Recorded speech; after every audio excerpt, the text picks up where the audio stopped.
السلام علیکم ناظرین، میں راجہ ذوالفقار آپ کی خدمت میں حاضر ہوں۔ ناظرین، میرے ساتھ موجود ہیں جناب اعجاز سید صاحب۔ یہ میرے بھی فیوریٹ رپورٹر ہیں اور زیادہ تر پاکستانیوں کے فیوریٹ رپورٹر ہیں، اور ہم اس پروگرام میں آپ کے ساتھ جتنے بھی پاکستان کے افیئرز ہیں، چاہے وہ اندرون ملک ہوں یا بیرون ملک ہوں، وہ ہم ڈسکس کیا کریں گے۔ اعجاز صاحب خوش آمدید۔ اور پھر جناب وزیر اعظم صاحب نے دورہ کر رہے ہیں سعودی عرب میں، کوئی ایم او یوز بھی سائن ہو رہے ہیں۔ نقاد یہ بھی کہہ رہے ہیں کہ جناب ایم او یوز تو سائن ہوتے رہتے ہیں، اس میں کوئی ایسی نئی بات نہیں ہے، سالڈ بات ابھی تک اس میں کوئی سامنے آئی نہیں۔ لیکن کچھ لوگ یہ بھی کہہ رہے ہیں کہ جی اس کے بیک گراؤنڈ میں کوئی اور گیم ہے۔ مثلاً ماضی میں ہم سنتے تھے، اور شاید یہ کسی حد تک درست بھی ہے، کہ جناب جو سعودیز ہیں اور جیپنیز جو ہیں، یہ عموماً امریکن فرنٹ مین کا رول پلے کرتے ہیں۔ تو کہ یہ ابھی جو چائنا کے ساتھ بھی ہماری دوری ہو گئی، سی پیک والا معاملہ، تو اس سارے سینیریو میں یہ جو دورہ سعودی عرب ہے، پہلے محمد بن سلمان سے آپ کو پتہ ہے کہ اختلافات بھی بڑے شدید ہو گئے تھے، تو یہ اچانک کیا ہوا اور یہ کیا کس طرف چل پڑا سلسلہ؟ اچھا راجہ صاحب، آپ نے یہ جو بات کی نا کہ وہ سعودیز جو ہیں یہ امریکنز کے فرنٹ ہیں، بڑی درست بات کی ہے اور حقیقت بھی ہے۔ یہ جو موجودہ دورہ ہے، کچھ معلومات بھی ہیں میرے پاس اور کچھ میں اس پہ آپ کہہ لیں کہ تجزیہ بھی کر رہا ہوں اس کے اوپر۔ یہ جو موجودہ سچویشن ہے کہ ہمارے ایک دم سعودی عرب سے تعلقات بحال ہو گئے ہیں، اور ساتھ ہی ایک دم سعودی عرب کا دورہ بھی ہو گیا ہے۔ ہمارے آرمی چیف کی پہلے میٹنگ ہوگی وہاں پہ کراؤن پرنس سے، اور پھر ابھی پرائم منسٹر چلے گئے ہیں۔ دو باتیں بڑی اہم ہیں۔ ایک بات تو یہ ہے کہ اس دورے سے پہلے جنرل بلال کو امبیسڈر کے طور پہ وہاں پہ بھیجا گیا۔ جنرل بلال کا بیک گراؤنڈ بڑی اہم بات ہے، بڑا امپارٹنٹ ہے کہ آپ کو پتہ ہے کراچی اور پھر یہاں پر رینجرز کراچی میں رہے، کراچی کور کمانڈر، اور پھر یہاں پہ امپارٹنٹ پوزیشن پہ تھے، وہ پی ایف کے چیئرمین بھی رہے۔ تو جنرل بلال کے جانے کے بعد یہ واقعہ ہوا ہے کہ جنرل بلال کا جانا وہاں پر اہم نہیں تھا، اصل میں جو ہمارے خطے کی سچویشن ہے وہ بدل گئی ہے۔ امریکہ نے اناؤنس کر دیا ہے جو بائیڈن نے کہ ہم نکل رہے ہیں سپٹمبر تک، ہم اپنی فوجیں پل آؤٹ کر لیں گے۔ آج جب میں اور آپ بات کر رہے ہیں، افغان طالبان کے سربراہ نے ایک سٹیٹمنٹ جاری کیا کہ ہم ایک انکلوسو اسلامک گورنمنٹ بنائیں گے، اور ساتھ ہی ساتھ القاعدہ نے پچھلے دونوں انٹرویو ایک میں القاعدہ کے رہنماؤں نے کہا کہ جی ہم تو اٹیک کریں گے اسی طرح، اور وہی کریں۔ تو جو چیز پکچر بن رہی ہے وہ یہ ہے کہ پل آؤٹ ہو رہا ہے انٹرنیشنل کمیونٹی کا، امریکہ کا افغانستان کے ساتھ۔ افغانستان دوبارہ جا رہا ہے اپیرنٹلی ایک کرائسس کی طرف۔ کرائسس کیوں ہوگا؟ کیونکہ افغان طالبان چاہیں گے کہ ان کی گورنمنٹ آئے اور ریزسٹنس ہوگی، لڑائی مار بڑھائی ہوگی، اور جو ملیٹنٹ آرگنائزیشنز ہیں وہ زور پکڑیں گی، اور ملیٹنٹ آرگنائزیشنز اگر افغانستان میں زور پکڑیں گی تو پھر ظاہر ہے انٹرنیشنل کمیونٹی کو خطرہ ہوگا، تو پھر پاکستان کی اہمیت بڑھے گی۔ تو پاکستان کس گروپ میں نیچرلی جائے گا؟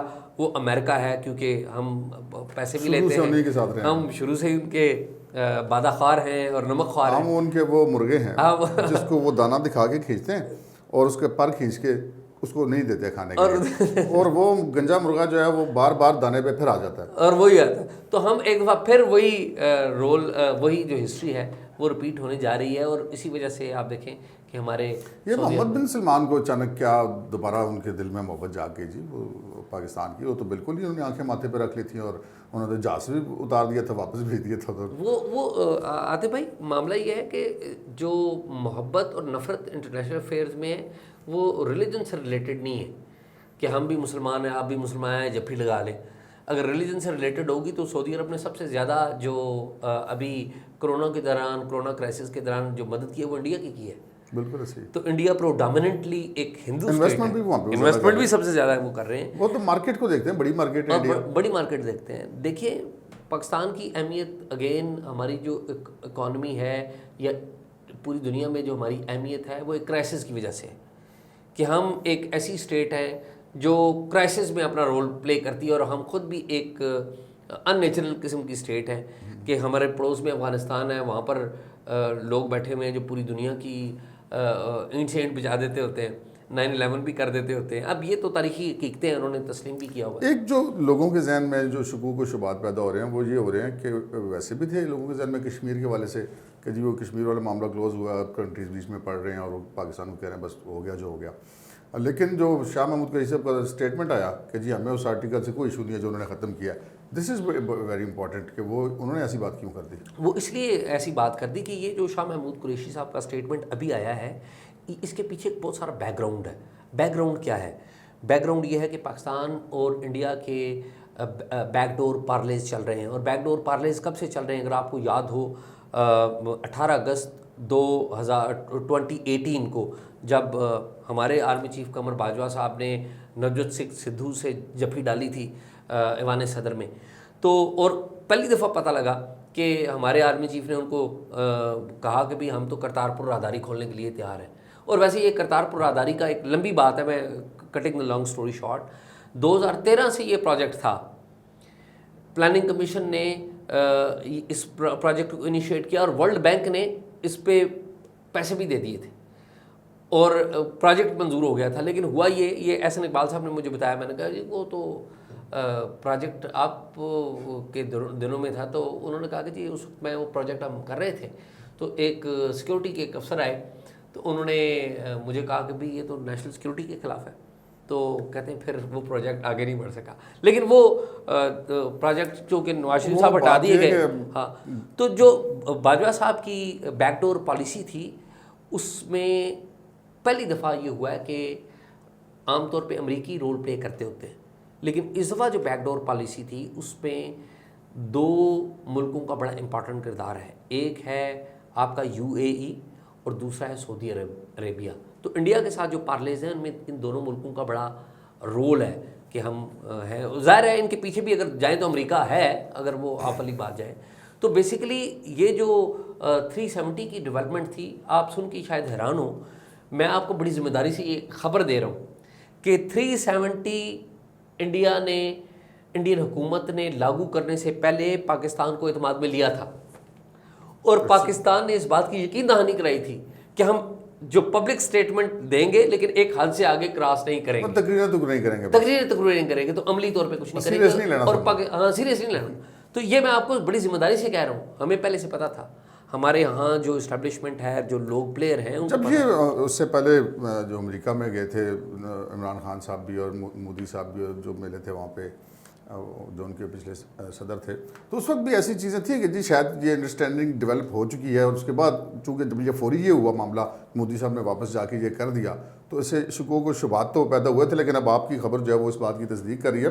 ویسے بھی آپ بات کر رہے ہیں مفادات کی اور دوسری بیک ڈور کی معاملات کی، تو جب نواز شریف صاحب تھے، آپ کو یاد ہوگا واجپئی صاحب آئے تھے تو اس وقت ہمارے انہوں نے انکار کر دیا تھا ان کو پروٹوکول دینے سے.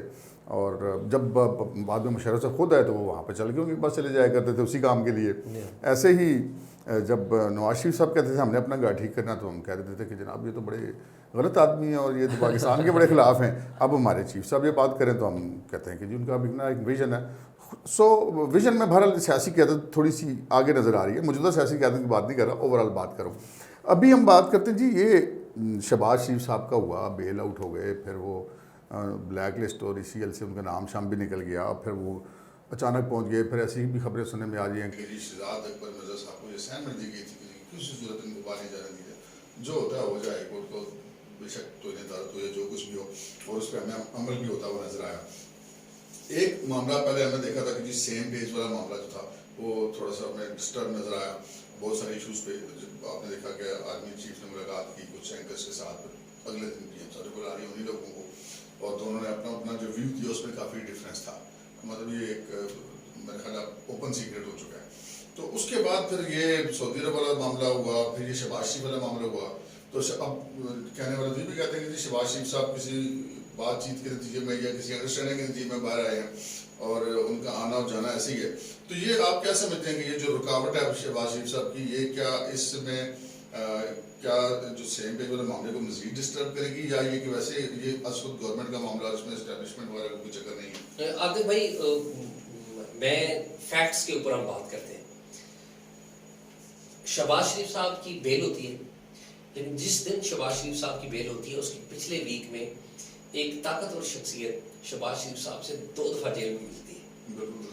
اگر ہم اس طاقتور شخصیت کا نام لیں تو پھر بات آگے نہیں بڑھ سکے گی، تو لہٰذا نام نہیں لیتے، بس اتنا ہی کافی ہے. ٹھیک ہے، ایک اہم شخصیت ہے ملک کی، فیصلہ سازوں میں سے. ہاں جی، فیصلہ سازوں میں سے. تو ہو جاتا ہے، ہم دیکھتے ہیں کہ عدالت نے فیصلہ کر دیا ہے۔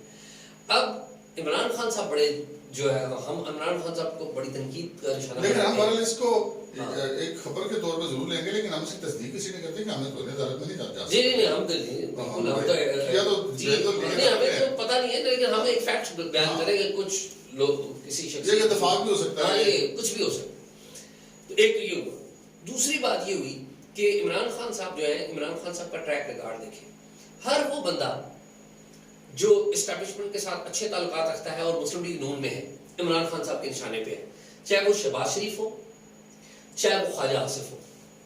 یہ دونوں جیل میں کیوں گئے؟ کیونکہ یہ وہ دو بندے ہیں جو ہمیشہ اسٹیبلشمنٹ کے ساتھ۔ میں نے کل اپنے ایک پروگرام میں بھی یہ چیز ڈسکس کی تھی کہ اس وقت جو حکومت ہے اس کے لیے نہ تو نواز شریف صاحب خطرہ ہے، نہ مریم خطرہ ہے، نہ ہی ان کے لیے پی ڈی ایم خطرہ ہے، نہ ان کے لیے خطرہ، ان کو شہباز شریف کو سوچ کر ان کو چکر آتے ہیں۔ جی چکر، وہ اس لیے چکر آتے ہیں آتے بھائی کہ جو شہباز شریف ہیں وہ کراؤڈ پولر نہیں ہے، وہ لوگوں کو اپنی طرف کھینچ نہیں سکتے، لیکن وہ محلاتی سازش کے ماہر ہیں۔ خان صاحب بھی تو دیکھیں نا آپ، تو محلاتی سازش کے ذریعے کہہ دیتے ہیں کہ کسی سے کرواتے ہیں اسمبلیاں توڑ دوں گا، اسمبلیاں توڑنا تو چھیڑ ہے ان کی، جن کے بارے میں کہا جاتا ہے کہ انہوں نے سارا سیٹ اپ بنایا ہے جو اس کے ممار ہے۔ تو وہ جو ون پیج ہے نا، وہ ون پیج نہیں رہا، اب وہ فرق آ گیا ہے۔ اعزاز بھائی یہ بتائیے کہ یہ جو سننے میں آتا ہے کہ جی سیم پیج میں متاثر ہو رہا ہے، اپوزیشن کے لوگ تو شروع سے کہہ رہے ہیں کہ جی سیم پیج آج گیا تو کل گیا تو جی سارا کچھ ہو رہا ہے، لیکن اب جو سچویشن نظر آ رہی ہے، ہم دیکھ رہے ہیں کہ جناب شہباز شریف کے بعد جانے میں بھی رکاوٹ ہے، ہم یہ بھی دیکھ رہے ہیں کہ سعودیہ کا دورہ بھی ہو رہا ہے، تو اس میں پہلے پی ایم ساتھ نہیں تھے، بعد میں پی ایم بھی وہاں پہ پہنچ گئے، تو کیا یہ سیم پیج بحال ہونے کی طرف جا رہے ہیں یا کہ یہ ایک ڈسپلن کا میٹر ہے تو اس لیے اس کو دیکھا جا رہا ہے؟ تو اوور آل سیم پیج کی پوزیشن کیا ہے؟ یہاں پہ ایک امپورٹنٹ چیز یہ بھی ہے کہ شیخ رشید احمد صاحب عام طور پہ جو ہے وہ گیٹ نمبر 4 کا اپنے آپ کو بڑا فخریہ کہتے ہیں کہ وہ ان کے ہیں، تو وہ بھی کافی دنوں سے کچھ پرسرار سے خاموش ہوئے ہوئے ہیں، اس کی کیا وجہ ہے؟ یہ سیم پیج والا معاملہ برقرار ہے یا دور جا رہا ہے، قریب آ رہا ہے، وہ یا وہیں پہ کھڑا ہے؟ اچھا ویسے عاطف بھائی میں نے آبزرو کیا ہے، آپ شیخ رشید کو بڑے قریب سے جانتے ہیں، پنڈی میں آپ نے بڑا کور کیا ہے ساری چیزوں کو، لیکن میں نے جو تھوڑا سا کور کیا آپ سے کم کیا ہے اس حوالے سے، میں سمجھتا ہوں آپ اس پہ بہت جانتے ہیں۔ شیخ رشید وہ سیاستدان ہے کہ جب 12 اکتوبر 1999 میں ہوا تھا تو سپٹمبر کے آخری ہفتے میں شہباز شریف جو شیخ رشید ہیں وہ اپنے دفتر کو کلیئر کر کے گھر جا چکے تھے، انہیں پہلے پتہ تھا کہ 12 اکتوبر ہونے کو جا رہا ہے، اور بعد کے بھی حالات میں آپ کو پتہ ہے شیخ رشید فخریہ طور پہ کہتے ہیں کہ وہ ان کے آدمی ہیں، جو ہماری اسٹیبلشمنٹ ہے ان کے آدمی ہیں۔ اس کیس میں بھی جو آپ نے رائٹلی پوائنٹ آؤٹ کیا کہ شیخ رشید پرسرار طور پر خاموش ہیں، اصل بات یہ ہے کہ دونوں جو بڑے پلیئر ہیں اسٹیبلشمنٹ کے، ان کے درمیان وہ کمفرٹ لیول نہیں ہے جو پہلے تھا۔ اب ایک پیج نہیں رہا، دو باتیں ایک پیج نہ ہونے ایک اور بھی بات سننے میں آتی ہے کہ جی وہ جو سیم پیج والے مختلف آفسز ہیں نا ادر سائڈ بھی گورنمنٹ سے، اس میں سنا کوئی ایک آفس ابھی بھی پوری سپورٹ کر رہا ہے موجودہ حکومت کو۔ دیکھیں جو گورنمنٹ ہے وہ گورنمنٹ ہی ہوتی ہے، کوئی کھل کے تو مخالفت نہیں کرتا، اب کھل کے تو کوئی بھی مخالفت نہیں کرتا، اور یہ ہوتا ہے کہ پرائم منسٹر کے سامنے تو ساری دیکھیں نواز شریف صاحب لیکن وہ فکرہ بہرحال بڑا اہم ہے، جو ہم نے سنا کہ چیف صاحب نے جو ملاقات کی تھی اینکر سے، انہوں نے کہا تھا اگر اپنے بورڈ سے گرتی ہے، یہ بڑا امپورٹنٹ ہے۔ اور اسی میٹنگ کی جو بات آپ کر رہے ہیں، جنرل باجوہ صاحب نے جو میٹنگ کی تھی جرنلسٹ سے، اس میں دو باتیں انہوں نے کہا کہ جی ہم کشمیر پر امن کر رہے ہیں اور انڈیا کے حوالے سے پیس کر رہے ہیں تو آپ ہمیں سپورٹ کریں، دوسرا ہم ٹی ایل پی کو چاہتے ہیں کہ ہم مین اسٹریم میں لائیں، اور پھر پرائم منسٹر ملتے ہیں جرنلسٹ سے تو وہ کہتے ہیں ہم انڈیا سے امن کرنے میں کوئی جلدی نہیں ہے ہمیں، اور ٹی ایل پی یہ اس پر بین رہے گا اور ہم چھوڑیں گے نہیں ٹی ایل پی کو۔ تو دو باتیں دو مختلف شخصیات کر رہی ہیں اور دونوں ڈفرینٹ باتیں کر رہی ہیں، تو وہ ون پیج ہے وہ تو ختم ہو گیا۔ دوسری بات یہ ہے کہ ابھی شہباز شریف صاحب کو اور نون لیگ کو اچانک ریلیف ملنا شروع ہو گیا۔ یہی شہباز شریف اور یہی نون لیگ ہماری عدالتوں کے حوالے سے جو باتیں کرتے رہے ہیں کہ یہ تو کٹھ پتلی ہیں، یہ تو کسی کے حکم پر چلتی، مریم نواز بھی یہی باتیں کرتی رہی، ابھی یہ عدالتوں کے اوپر تنقید نہیں کر رہے اور ابھی عدالتیں ان کو ریلیف بھی دے رہی ہیں۔ اچھا، اور ریلیف کون نہیں دے رہا ان کو؟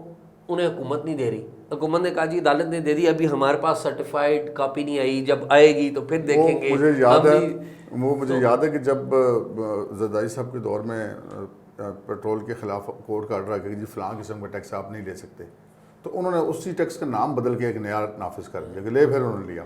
تو یہاں پہ بھی انہوں نے ایک لسٹ بلیک لسٹ میں نہیں جی ECL میں نہیں جی بلیک لسٹ میں نہیں, تو انہوں نے ایک تیسری لسٹ PNIL کر دی کہ جناب یہ بھی ایک ہوتی ہے. اچھا, اور وہ جو PNIL کر دیا میں وہ اس کے بھی بڑی دلچسپ بات ہے. جون 2020 سے شہباز شریف کا نام وہاں پر ہے, اور وہ لسٹ بنائی ہوئی تھی. سابق جو چیف جسٹس ہے ثاقب نثار صاحب نے ایک آرڈر دیا تھا, تو اس پہ FIA کے بشیر میمن صاحب نے وہ لسٹ بنائی تھی. PNIL اسے کہتے ہیں, پروویژنل نیشنل آئیڈینٹیفیکیشن لسٹ. اس میں کسی بھی شخص کا نام 30 دن کے لیے ڈالا جاتا ہے PNIL میں, جب تک کہ اس کا نام ECL پر نہ ڈال جائے. اب کوئی ان سے پوچھے, اور وہ سسپیکٹڈ ملیٹنٹ ہو سکتا ہے, سسپیکٹڈ ٹیررسٹ ہو سکتا ہے, کوئی اس طرح کے لوگوں کے.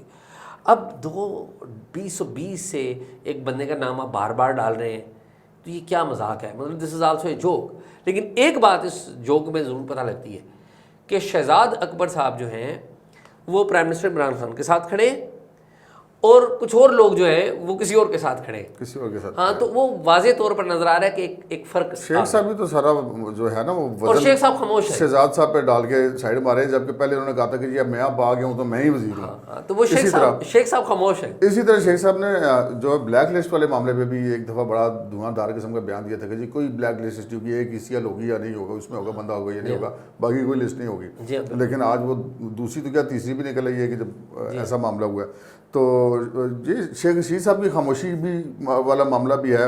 اب یہ جو الیکشن ہوئے ہیں ضمنی, آپ نے دیکھا کہ ایک چیز تو جیتا کوئی بھی ایک الگ بات ہے, نون لیگ کہیں جیتی, کہیں پیپلز پارٹی جیتی, کہیں کوئی بھی جیتا. لیکن ایک بات ہے کہ جو PTI ہے وہ بالکل ایک قسم کہہ سکتے ہیں کہ یہ ٹریلر ہے اگلے الیکشن کا, ان کو ایک نظر آ رہا ہے, جس کے بعد ہم دیکھتے ہیں کہ وزیر اعظم صاحب کی بھاگ دوڑ لگی کہ بھی کہتے فلانا منصوبہ. اب ایک چیز اور جو ہے وہ آپ کے ساتھ فائنلی آپ کی رائے لے کر اور آپ سے خبر لے کر ہم پروگرام کو کلوز کرتے ہیں, وہ یہ ہے کہ یہ پتہ چلا ہے کہ جناب چونکہ بیوروکریسی میں بڑی اب ایک مایوسی پائی جاتی ہے, کچھ احد چیمہ کو دیکھ کے, کچھ فواد کو دیکھ کے, کچھ وہ AC سونیا صدر کو دیکھ کے, کوئی DPO پاک پتن کے, بہت سارے ایسی مثالیں موجود ہیں. تو وہ لوگ بالکل خاموش ہو کے بیٹھے ہوئے تھے. تو اب سنا ہے کہ کچھ ایک آفس ایسا ہے جو کہ ان بیوروکریٹ سے بات کر رہا ہے کہ یار یہ ان کو تھوڑا سا سہارا دیں, آئیں کام کریں تو ہم آپ کو سپورٹ بھی کریں گے. تو از اٹ ٹرو کہ اب یہ کوئی بیوروکریسی کے ساتھ کوئی معاملات سیدھے کرنے کی کوشش کر رہے ہیں؟ میرے خیال میں جو گورنمنٹ ہے وہ چاہتی ہے بیوروکریسی کے ساتھ معاملات ٹھیک ہو, اور لیکن میرا خیال ہے کہ جو پرائم منسٹر عمران خان ہے وہ فرنٹ فٹ پہ کھیلنا چاہ رہے ہیں, اور ان کے کچھ ساتھی چاہتے ہیں کہ ذرا ہم سب کو انگیج کر کے چلیں. تو آنے والے دنوں میں مجھے لگتا ہے کہ عمران خان صاحب جو ہیں وہ رویہ تھوڑا سا اپنا چینج کریں گے. جتنا زیادہ یہ اپوزیشن کو اٹیک کرتے تھے شاید ان سے تھوڑا سا کم ہوں گے. اب جس طرح مساق جمہوریت ہوا تھا, پرائم منسٹر مساق معیشت شاید کر دیں کہ ہم معیشت کے لیے ہم ایک براڈر جو ہے نا, شہباز شریف نے تو ان کو پہلے بھی آفر کی تھی, پہلے دن ہی, تو یہ پہلے دن بھی آفر کی تھی, لیکن میرا خیال ہے کہ شاید آنے والے دنوں میں دیکھیں. لیکن میں آپ کو ایک بات بتا دوں عاطف بھائی, میری اس میں میرے بہت سارے دوست مجھ سے اختلاف کرتے ہیں. عمران خان صاحب کا میں بالکل فین نہیں ہوں, اور آپ کو پتہ ہے ہم کتنی ان پہ تنقید بھی کرتے ہیں, لیکن مجھے لگتا ہے کہ عمران خان صاحب میں اور نواز شریف میں نا بہت مشترک چیزیں بھی ہیں. ایک تو دونوں لاہوری ہیں, اور دونوں میں لاہوری ایک ریکلیسنیس ہے کہ جی آخری گیند چھکا مار دو, دیکھی جائے گی جی, تسی کر دو جی, وہ 12 اکتوبر کر دیں جی, وہ فرق کریں جی اس کو. تو آپ عمران خان سے کچھ ایکسپیکٹ کر سکتے ہیں, کچھ بھی. ہاں, تو یہ آخری گیند تک. اس بات سے میں آپ سے اتفاق کرتا ہوں کہ عمران خان صاحب سے کوئی بھی چیز ایسی ایکسپیکٹ کی جا سکتی ہے جو دوسروں کے لیے ان ایکسپیکٹڈ ہو. بالکل بات یہ ٹھیک ہے. اور دوسری بات یہ ہے کہ جی عمران خان صاحب اب مجھے یہ لگ رہا ہے کہ اگلے الیکشن میں ان کے پاس کچھ بھی نہیں ہے بیچنے کے لیے. ٹھیک ہے, وہ گورننس بھی خراب ہو گئی, معیشت بھی, کوئی الزام بھی لگ گئے, اسکینڈل بڑے آ گئے. تو اب ان کے پاس ایک ہی آپشن بچتا ہے, اور وہ اس چیز پر میرے خیال کے مطابق عمل کر رہے ہیں. وہ یہ ہے کہ مدعا سارا جو ہے وہ ڈال دیں بیوروکریسی پہ اور اسٹیبلشمنٹ پہ کہ جی مجھے تو انہوں نے کام نہیں کرنے دیا, پھر میں اگلے الیکشنوں میں جاؤں گا. یعنی کہ وہ پتلی گلی سے نکلنے کے چکر میں, لیکن یہ پتلی گلی اب ان کے اگلے الیکشن میں کام آئے گی یا نہیں آئے گی, مجھے تو نہیں لگتا کہ شاید کام آ سکے. الزامات کی سیاست اب آخر کب تک چلے گی کہ آپ اپنی ذمہ داری دوسروں پہ ڈالیں. تو آج کے پروگرام میں اتنا ہی. بہت بہت شکریہ اعجاز صاحب, آپ کا بھی بھائی شکریہ, بہت شکریہ. ناظرین, آپ لوگوں نے یہ پروگرام دیکھا. آپ انشاءاللہ ہمارا یہ ہفتہ وار پروگرام آگے بھی دیکھتے رہیں گے. اجازت دیجیے, اللہ حافظ.